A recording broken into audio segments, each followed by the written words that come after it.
dahil ang aking mga anak ay nagpaplano din sila na umuwi ng Pilipinas. So, kasi kabibili nila ng bahay nila sa New Zealand, so wala pa silang pamasahe. So, naka 5 years na sila doon, 6 years. So, gusto nila talaga umuwi dahil na yung aking mother-in-law is 91 years old, lagi na silang hinahanap. So, sabi niya, ma, wala kaming pundo. Wala kaming pundo. So, sa madaling salita, nag-loan sana sila para makabili sila ng ticket.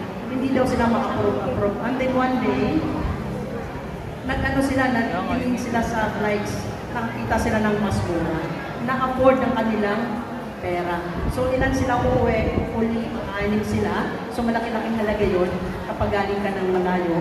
So, salamat sa Diyos kasi kaya pala hindi na-allow ng Elsa dahil na mangutang na mag-loan uli.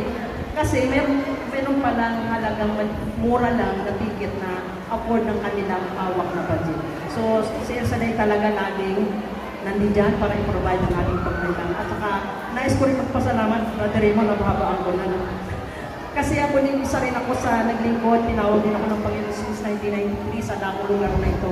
At from that time until now, hindi rin ako umalis sa pagpupuri. Siyempre, hindi rin ako exempted sa mga pagsubok na aking naranasan. Siyempre, kahit lingkod ka ng Diyos, hindi ka rin accepted, pero salamat sa biyaya na kung saan ay pinagpala din at natagpusan ang lahat ng mga pagsubok. So, yun po, Brother Raymond, sa madaling salita, nagsimula din ako, katulad ni Sister Ana, na nagpaaral ng mga anak na walang-wala.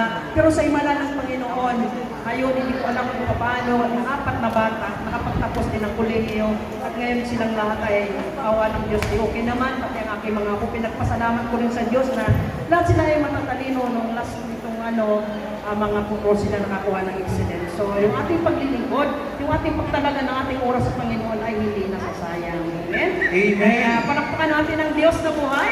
Palakpakan natin ang Panginoon.